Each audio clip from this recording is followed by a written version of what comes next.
Thank you so much, Megan, and thank you to all the speakers on that panel. Really fascinating and important stuff going on in those different states. So for our next session, we'll be doing a Health Center Spotlight with Courtney McAuliffe, and I'll do a little intro to Courtney and then pass it off to her. So Courtney is the VP of Human Resources at Open Door Health Services in Muncie, Indiana, a not-for-profit federally qualified health center, or FQHC, that acts as a safety net for the uninsured and underinsured of East Central Indiana. McAuliffe received her bachelor's degree in interpersonal communication and sociology from Central Michigan University. Before joining Open Door, she gained 12 years of experience in the restaurant and hospitality industry, 5 years of restaurant operations experience, and 8 years of recruitment, development, and HR experience. So because of her extensive background in the HR field, Courtney has a great understanding of the development and implementation of HR policies and procedures, and brings a lot of knowledge to her position. So with all that information, I'm so excited to hear from you, Courtney, and hear about all the wonderful things that y'all are doing at Open Door Health Services, and I'll pass it off to you. Awesome. Thank you. Thank you so much. Can everybody hear me okay? Okay, perfect. I'm very excited to talk about what we are doing at Open Door. I will also say before we jump in, I am fortunate to be the spokesperson for these programs and for these great endeavors, but we have a crew of team that are working in multiple facets in order to make this successful. And one of the areas that we really wanted to highlight would be focusing on our inclusivity, our sense of belonging, but also our overall employee engagement and well-being. And if you want to go to the next slide. So yes, they shared a wonderful bio about me, but my passion is really in creating a sense of belonging for team members. And that looks very different depending on where you are or what level you are, or even within the organization, it looks a little bit differently. And so I am excited to be able to talk about that passion today, but I also am excited to talk a little bit about Open Door and some of the really great work that we are doing in the sense of belonging and understanding of our team members. So you can go to the next slide. And I think anytime you're thinking about trying to understand a sense of belonging for your team members or employee appreciation, or however that program might look like for your world, I always pause in the start of like, where do we even begin? Because, you might have really great programs in place and you're doing a lot of work and a lot of effort. And then there's always maybe a couple people that aren't connecting with that effort, or the scope of the environment changes, the scope of the workforce changes, who you're hiring changes. And so then it feels like you're kind of way back to the starting line. So as you are approaching your sense of belonging or your inclusivity program or engagement programs, you want to make sure that you take time to pause, take time to process where you want to go, take time to understand where you currently are, and then also think about kind of where you see yourself in 1 year, 3 years, 5 years. I think sometimes when we start these programs, and we also have had to learn the hard way from time to time, when you start programs like this or try to evolve programs like the ones we're going to talk about, we sometimes want to get to the end faster, and we cut out some of those middle steps that are really important to the success. So where we started was connecting with an external understanding. We knew who we thought we were inside our four walls, but we also know that we're only as good as our employees might realize us, our future employees might know who we are, our future patients, our future contacts, and our community partners. So we started first with meeting with 4 different community partners. Some were board members, some were community partners of other nonprofits, some were patients. And we asked them these questions. How are we doing? What do people in the community who used our services think of our experience? What are the community needs that are being met? And maybe they're being met by Open Door, or maybe they're being met by a counterpart in our community that we might be able to partner with. We also asked them about advice and suggestions that they may have on leading programs like inclusivity, diversity, sense of belonging, employee engagement. What have they seen previously that worked, and what have they seen previously that didn't work? We started this process, I would say, December of 2019, January of 2020 is really where this process started for us. And that's when these conversations happened. We focused on things not only from an open door as a health center, but we asked questions about us as a community partner, as an employer, as community leaders, so that we could make sure we had an understanding of all facets of where we saw ourselves as a community player. From that step, we then went to, and you'd be able to go to the next slide if you don't mind, we created 2 different programs to better support and better connect with our community partners and our community agents. So the first is a program that we are calling our Community Connections Team. This is individuals that are in our community. So they do not have desks at our Open Door location, but they are working in and out of our community areas. So they might be helping at a food pantry on one day. They might be participating in a weekly neighborhood dinner that takes place. They may be setting up a table at our community library or at our schools or anywhere that there might be an ability to have a table and a chair, 2 chairs, if at all possible, so that we are able to engage with community members. We focused on neighborhoods where there were high barriers to health, maybe a lower propensity to seek healthcare, but in areas that had high needs of resources. The director of this department has a really great way of phrasing our community, in that we have a lot of resources. We just need to make sure that we're getting them into the hands of the individuals that need them. But in order to do that, we had to build relationships. And so we started with the relationships. In our first few months and quarters of that, we tracked how many contacts we had. Then we were finally able to start tracking how many contacts turned into patient appointments. We hope those patient appointments are with us, but there are a multitude of services within our community, and we know we are only as healthy as our community is healthy. And so as long as they're seeking care, we want to support wherever that care is. The second thing we did based on external understanding did happen a little bit more inside the traditional 4 walls, and that was creating a patient advocate coordinator. Essentially, this person is somebody that handles patient feedback, patient concerns, patient complaints. It may come in through a patient portal. It may come in through feedback directly through team members that route to this individual. It may come in through still connecting with community partners and following up on concerns.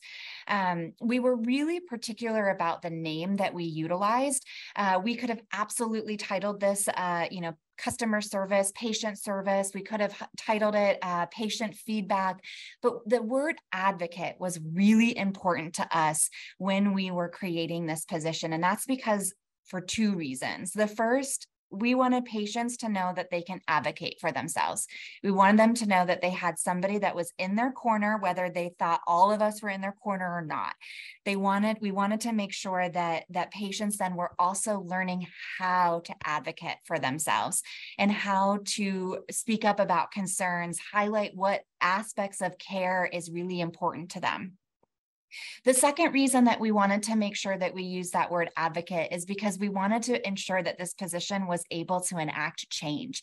And so this person helps monitor solutions to those concerns, monitors the trends of those concerns, helps highlight, gosh, this is now becoming a trend, and really just helps to maintain kind of the forward motion of those concerns, ensuring that they are moving forward and that we're resolving those concerns.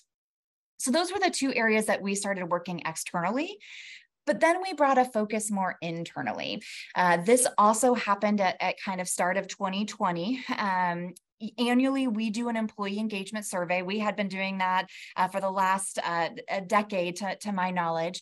And we focused, the start of 2020, we focused more on where were we from a baseline of belonging, inclusivity, connection to our mission, vision, and values? When I said that we like to improve the quality of life of others, does our brand new team member know what that means? Does our tenured team member know what that means? And do they see that goal as we are making decisions, expansions, hiring, onboarding, in every step of their day-to-day? So this survey got us a baseline. In that same survey, we did a call out where we asked for people that wanted to participate in creating an inclusivity program, in creating a sense of belonging program. We wanted it to be completely voluntary. We wanted this initial start to have, a very little amount of a vetting process, because we wanted to make sure we were hearing all ranges of voices. We shared very directly what the feedback was from our community partners. In that feedback that we got from our community partners, we did have hourly team members there. We had providers there. We had directors and managers there. So it was not just our executive team that were getting that feedback. And then we utilized those same individuals that were part of that community partner outreach to share that feedback, so that our team knew it was not diluted feedback. We were bringing this directly, or as directly as we could, to them. And we weren't changing the feedback from the good, the bad, to the in-between. We asked that team to really start to assess, okay, if we're going to really dig in on this and have a successful program, what does this initial startup need to look like? What does the first year, second year, third year need to look like? At that same time, we also created a position within the HR team that was our inclusion and engagement coordinator. So this person focuses on inclusion, they focus on our sense of belonging, and they handle all of our engagement with our team members. So they're really a face for our team members, regardless of position, department, location, of somebody that they can go to that's just a resource, a sounding board, and helps ensure that we're highlighting the really great work that our team is doing. And so once we did that call out to ask who wanted for help, then we really started to dig in on what that first year was going to look like. And so if you want to go to the next slide. The first year that they wanted us to do is do an overhaul of policy and procedures. This started at a very basic level. We were not looking to tackle every single policy we had in that first year, but we wanted to make sure that we were creating a group of things that we were looking at when we were reviewing policy and procedures. Do we have gender pronouns in there? And if so, is it possible to remove it? So some of our clinical approaches, maybe there's a reason why that gender pronoun needs to be there. If there's not a reason, it was removed. Were we looking at policies in a way that brought in different perspectives from socioeconomic, gender, race, ethnicity in mind? And in order to understand that, we shared those policies and procedures with departments that weren't interacting with those procedures. So we gave a stack of HR policies to individuals that are on our clinical floor that said, what questions do you have? What would you change? What don't you understand? And then we compared some of those policy and procedures with the feedback that our community partners had. So one of the feedback was, sometimes patients didn't feel that we understood when there were struggles keeping them from an appointment, or struggles that made them maybe late for an appointment. So we took a look at our procedure that was our no-show procedure. We need to have one. We need to make sure we're protecting the organization, but we need to make sure that procedure had a framework that was compassionate to the issues that may have caused that individual to be late for their appointment. We then also took that original kind of deeper dive survey and we tried to dig even deeper. So we took specific scenarios and feedback that they provided us and asked the what, the how, the when, what could you change? How would you change it? What does this need to look like? These surveys are still anonymous, so we wanted to make sure we were still encouraging participation, but we needed to have more specific knowledge. We couldn't just understand we couldn't hear a phrase that said, oh, your PTO policy, and not understand what about the PTO policy might be slightly hindering or might be slightly restrictive. And so we asked them some follow-up questions for that. We then also created a list of training and support needs.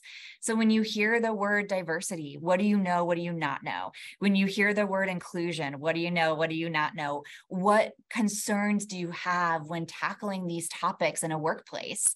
And so we looked at those training support needs, not only from our team of volunteers who were willing to tackle this initiative with us, but we looked at it for what do new team members joining the organization need to know? What do our managers need to know in order to support this type of evolution within our organization? What do our senior leaders need to know in order to make sure that this continues to stay successful? So in that first year, it was really fact-finding, list generating, and creating the goals and almost our own strategic plan.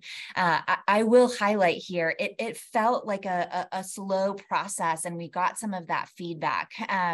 Our rationale came directly from our community partners that had shared situations where programs had not done well in this. And that was that they moved too quickly. They didn't get a good foundation. They didn't have a solid understanding of where they wanted to go.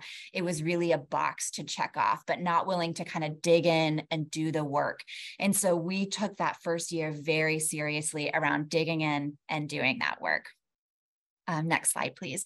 So in year 2 is where we started to then kind of develop how were we going to execute these tasks. And so the first is we developed a more robust and concrete task team.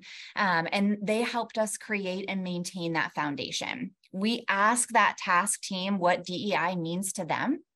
They developed the name, the Jedi Council. I know other organizations use this, but how we came to wanting to land on Jedi as opposed to only focusing on DEI, using phrasing like belonging, is because we asked them to use words that described inclusivity, that described diversity, described equity.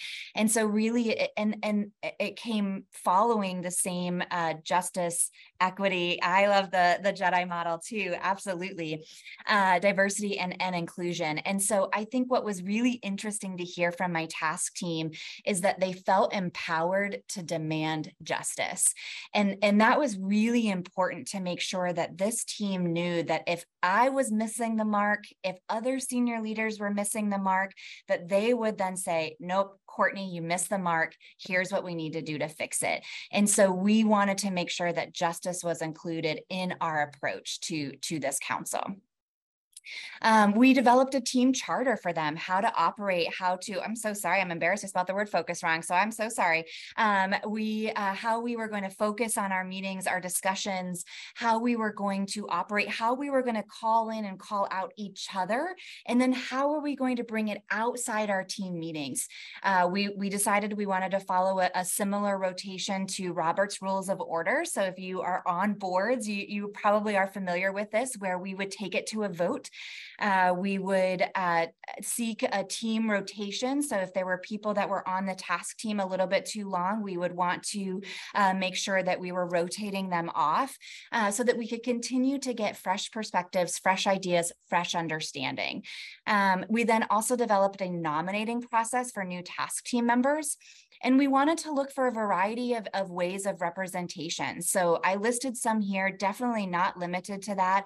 Accessibility, gender, position levels, department or work location, race, ethnicity, educational background, socioeconomic background. So people that had a different perspective, but also could highlight things that were happening in various departments, various levels, and various workplaces. So next screen, please.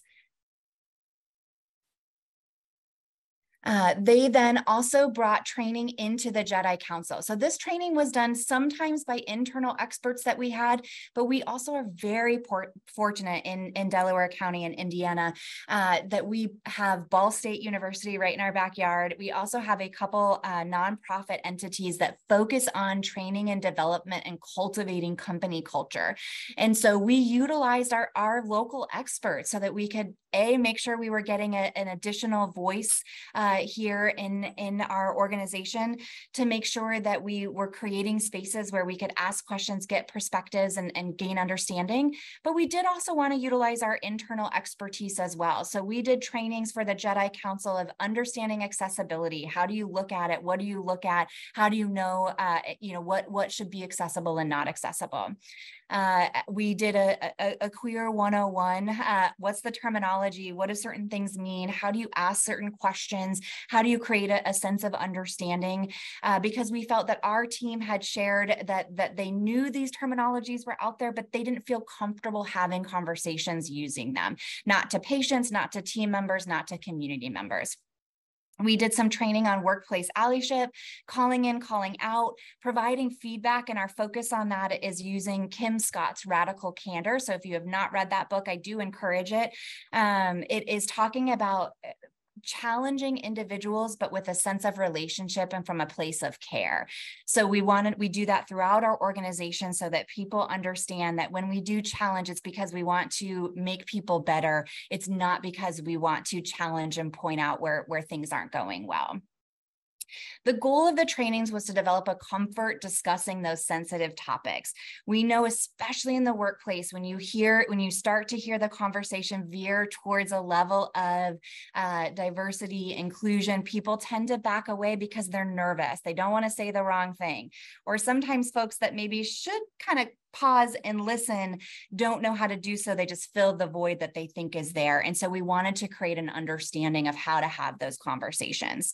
Another community partner that we partnered with here was United Way locally. They do our local United Way chapter is wonderful, and they do a fantastic equity challenge every year where they highlight a variety of TED Talks, books, articles. And so we partnered with them to make sure that we were looking at the right resources and guidelines. And then we challenged our Jedi Council to bring this to their teams. What were they learning in our meetings? How could they highlight it in their teams? And how could they utilize what they were learning to make their teams stronger? Next slide, please. And then our year 3 initiative, which is this year right now for us, it's bringing it outside the council. So, and we have gotten this feedback too. So I want to highlight areas that we were missing the mark, and we maybe spent a little bit too much time on year 2, not overlapping year 2 to then bring it outside the council. And so I wish we would have blended year 2 and 3 a little bit. But we reorganized our orientation and our onboarding process. We wanted to make sure that our philosophy on inclusion, belonging, and understanding started right on day 1 of employment. It was already written into our mission statements, and so it was already part of our hiring process, but we wanted to make sure that people understood how it lived in our organization on day 1. We did additional employee engagement surveys. We wanted to ask, and we did this through a third party. Now that we had internal Jedi Council, we wanted to make sure we were doing this through a third party. So we partnered with Ball State, and they asked questions of, what do people know about Jedi? What do people know about our internal council? How do they hear us talk about it? When do they hear us talk about it? When do they not hear us talk about it, but they want to? Is it discussed in department meetings? Do they see leadership really walking that walk? And do they see decisions being made with Jedi in mind? And we were a little bit in the middle of the road here. They highlighted some areas that we can absolutely bring to life the great work that our council is doing. They highlighted some initiatives that they felt that they wanted our senior leadership to take. Some of that was being visible to make sure we understood everything that was happening within our departments.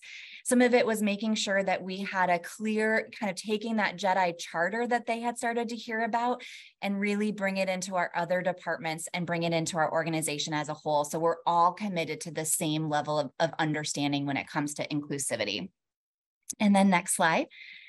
We also revisited our employee policies. So we started this on year 1. Now that we've learned some things, we wanted to do it again on year 3. So we did an overhaul of our PTO. It just launched today. It was highlighted today. It goes live in our new fiscal year of July 1. We looked at our bereavement programs. Did that really include the variety of types of families we have working within our organization? We looked at our well-being activities, our uniform guidelines.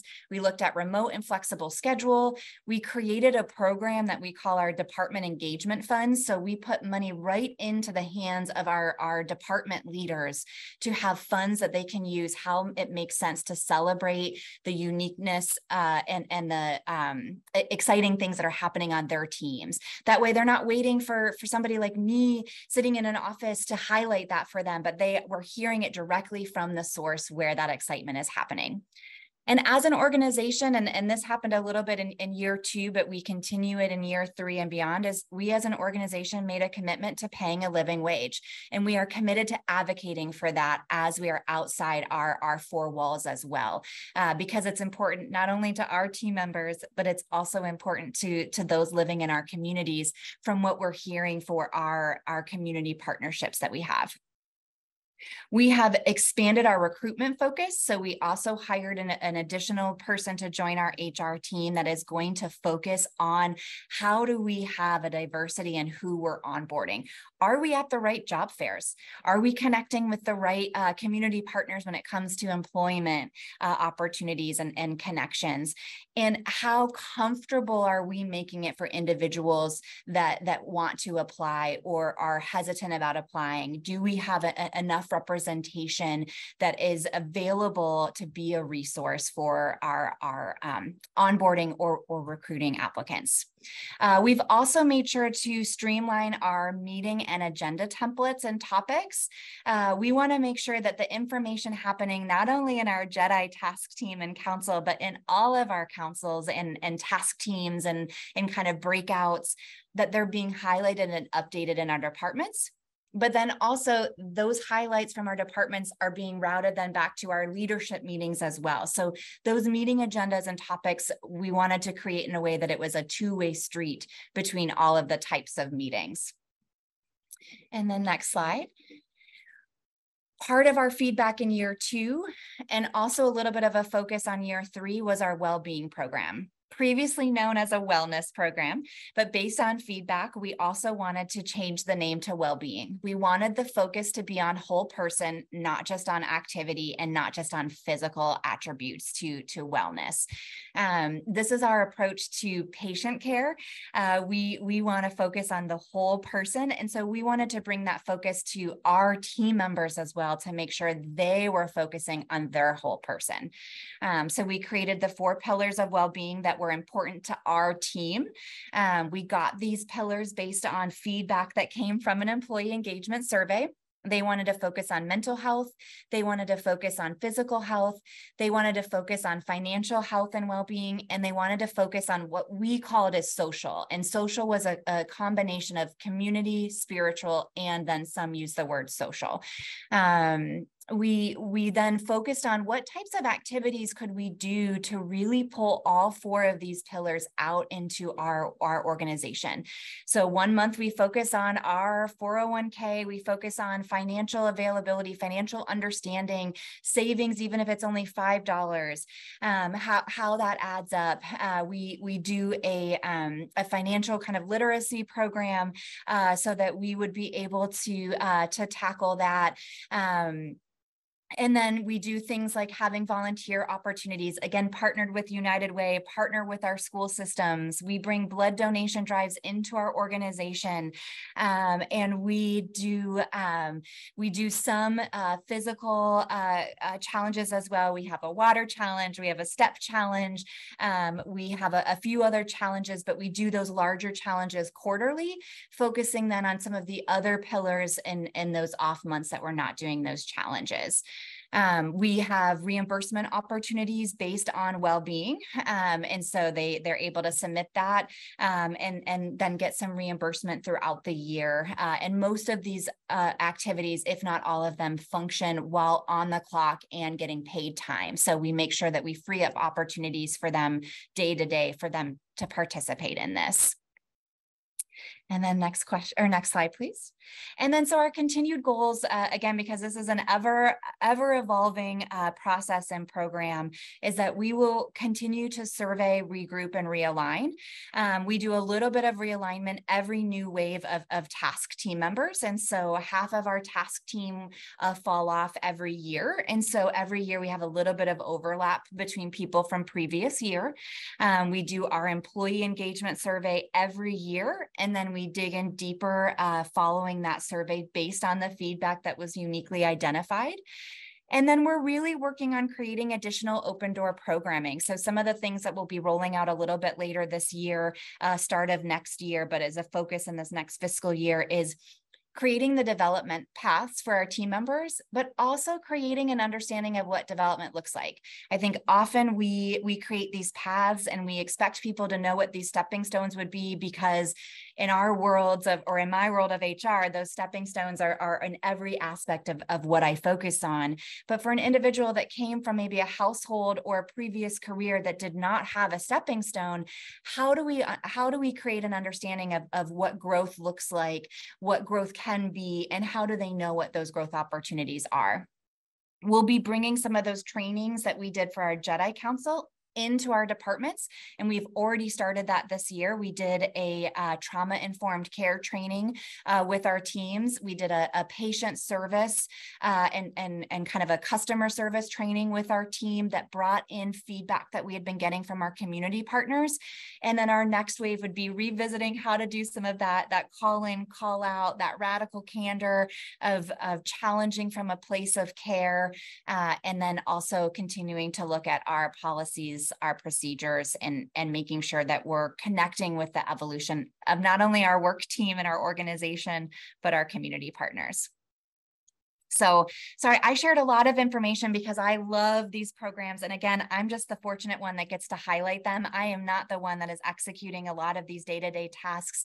That is done from a lot of internal experts that we have, but I would love to open the floor, what questions you might have, what things you're doing in your organizations that I could learn from or that we could share with each other. But I would love to open the floor, however that best works with our facilitators. Great. Thank you so much, Courtney, for sharing all that's going on at Open Door Health Services around all of this. You're doing some amazing work, so we're so excited. Like Courtney said, if you have questions, please put them in the chat. I'll read them out loud. But yeah, we'd love to hear what your questions are. One first easy question is, what's the name of the Kim Scott book you mentioned? Yeah, so it's Radical Candor. Kim Scott also has a really robust webpage. So if you Google Kim Scott, you would get there, and she's done some TED Talks. She's had some articles listed, and she continues to evolve kind of what her grid looks like for Radical Candor. And the idea behind her approach, like I had shared earlier, was creating a sense of care, and that's why we're providing that challenge or that feedback. And so I think a lot of times we tend to shy away from giving feedback or shy away from highlighting, gosh, that maybe didn't go as well as we had wanted, because we're worried about hurting other people's feelings. But what Kim Scott highlights is that we're actually being a detriment to that individual by not sharing that feedback, because they're not able to then improve on themselves. They're not able to get a little bit better themselves. And we're just showing that we're allowing that type of behavior or action to continue. So I appreciate her approach. Yeah, absolutely. Thank you for sharing. So our next question is, first, thank you so much for expanding your bereavement policy as a comment. And then how do you speak with leadership or other organizations about the fundamental importance of this, as family looks so different for everyone, yet many places see it narrowly or make those assumptions about what immediate family means to folks? Yeah, that's a great question. And it takes continued conversations. And so the first thing we did put in our bereavement policy is that normally that would maybe happen and our health center. So this might look different for all of you, but our health center is about 250 people. So we're still on the smaller side.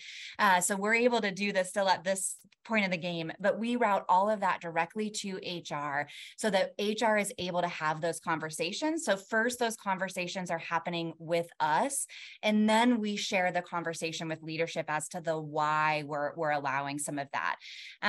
We share in our change of the policy. So when we changed that, we explained some of the different views of families. We tried to utilize examples that were slightly more common examples examples of the non-traditional nuclear family, so that hopefully that resonated with individuals that were that maybe were used to a pretty standard immediate family only policy, because they could say, oh gosh, no, I did grow up with my cousin. I absolutely would want to be off work for that, should anything happen to them. And then it's really a case by case basis, to help managers understand that. From a senior leadership standpoint, though, I am really lucky, and I got zero pushback when we tried to push that out. So I'm very fortunate to that, and I know that others have an uphill battle in both directions sometimes. Yeah, that's awesome. So our next question is, what moved you in early 2020 to begin this work, and whether you're encountering any Jedi fatigue, and if so, how are you addressing that?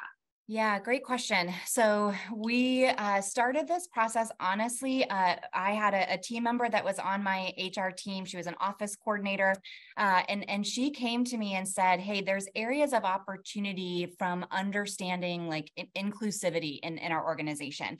And so her and I had a lot of conversations about it. And that's when we said, okay, we started thinking maybe more on a little bit of a smaller scale, but how do we start to have awareness around important topics, awareness around being an inclusive environment.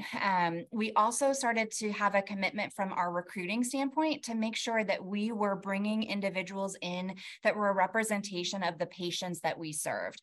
So it is our goal as the organization to always be slightly more diverse, or have more representation than what is listed on kind of the census reports, if you will, that is produced in our organization. So we want to be better than that.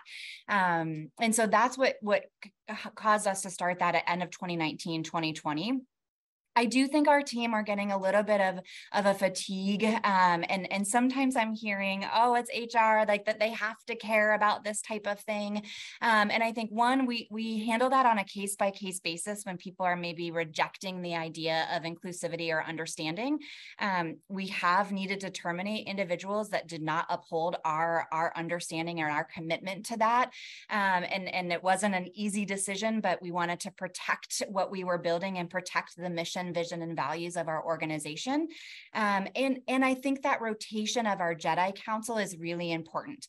So it may be still funneling under the HR department, but there are multiple voices that are constantly coming on to our Jedi Council. So there's new focus, there's new wave of excitement, there's new energy that's coming on. And I think that has been imperative to our ability to maintain it. Otherwise, I do think, Jared, there would have been a risk of it kind of fizzling out, or it seeming like a box we were checking off, but we have built it into our continued culture and expansion. I think that's so critical, especially because we know that like this is the work of a lifetime. None of us will ever be done learning and unlearning in this space. So yeah, I really commend you on having woven it in, as you've said, and like you said, like rotating people in and out so that they can like come to it with that fresh energy.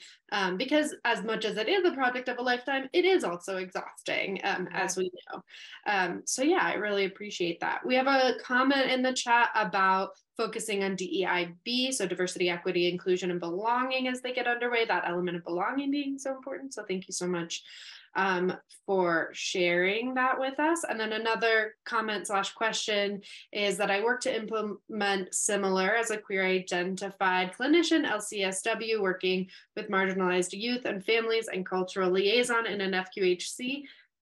Sorry, my cat. It's an hour and a half from first dinner time, and so now's the time that I get bothered. Anyway, they're alerting you. Yes. Yeah. So the question is how to engage leadership to listen, not merely hear. Examples in the policy language using he, she, or team building activities across the agency, which encourage competition around kudos rather than value. Any data? Do you have any digestible research? It was a big question, but yeah, essentially, How are you engaging those leaders to listen and not just hear? Yeah, absolutely. If you'd be willing to put your email in the chat, or I'm happy to share this with our sponsors. We have a couple things that we utilized. My HR coordinator, as she was getting her master's, did focus particularly on queer understanding, and so shared some training to providers of our organizations, and her perspective of that training was to help our providers understand the patients that were coming in. But she also did that training to all of our leadership too. And so I'm happy to share some of that feedback. I am not as well versed in that area, so I don't feel comfortable sharing her specific data or research sources, but I'm happy to share that out if that's something that we would be able to get out to the group. Yeah, for sure. It looks like folks are putting their email in the chat, but we can also make sure to do that connecting piece afterwards. Perfect. Thanks, Helen. And then in terms of just utilizing pronouns, I mean, that is something that we started. We were very deliberate and vocal about the removal of those in our policies and procedures.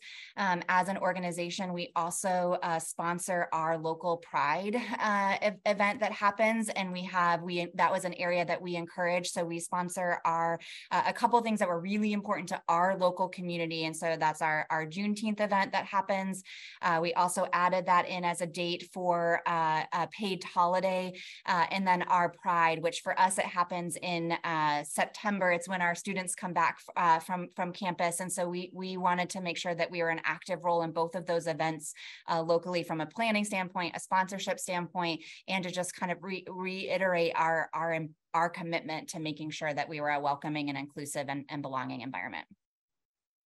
That's fantastic. I think it also shows, again, like you talked about at the beginning of your presentation, that you're creating these connections across your community, and that like you can't have the J part of Jedi without doing that interaction and like the action part of being in your community. So I really appreciate both those connections that you're making in terms of like in terms of the services and connecting patients to different services, but also in terms of saying like, we are a partner in this community and we're going to show up for these important events. Yeah, absolutely. So our mission is that we want to improve the quality of life for others. And that's really the sentence. We extend it to explain that it's where we work, where we live, where we play. You know, we can absolutely do everything we can to make sure that we have the point of care testing, that we follow up on labs, that we do our checklist inside the patient four walls. But we know that is a small aspect of what makes somebody a healthy individual. And it's that justice part, that advocacy part, that's really important to our team members and to our organization, to make sure that it's not only happening in our four walls, but it's happening in our communities as a whole. Yes, absolutely. I love that. And it gets at that like moral distress, moral injury piece of like not necessarily feeling like we can do everything that we want to be doing for our patients, our communities. And so your organization showing that you care about, again, like you said, whole people, both as employees and as patients, I think is really powerful. Yeah. So there's one more question that's sort of, logistical, but do paid days off for employees include both MLK Day and Juneteenth, or just Juneteenth? That's a great question. For us, it's just Juneteenth and then 4th of July. And our philosophy was that those were the two Independence Days of our country. And so we wanted to make sure that we were celebrating both. We do also have, though, for every employee, one float holiday that they get every calendar year. We know that we're closed on some traditional federal holidays, but that might not encompass all of the important holidays to our team members. And so we wanted to make sure that they had one day that was separate from vacation, that they would be able to utilize to celebrate any day that's important to them. And so some may be MLK Day, Veterans Day, Flag Day is an example that I always throw out for folks when explaining it. So, but anything that was important to individuals to make sure that they could celebrate with their loved ones. That's awesome. Yeah, I love having that flexibility available to folks. Yeah. All right, I don't see any more questions in the chat. Thank you so much, Courtney, for joining us and for sharing this really wonderful information about all the things that you all are doing at Open Door Services. I learned a lot, and I assume everyone else did as well. So thank you again. Thank you. And with that, I will pass it off to Suzanne Spear to do our closeout for the first day of the summit.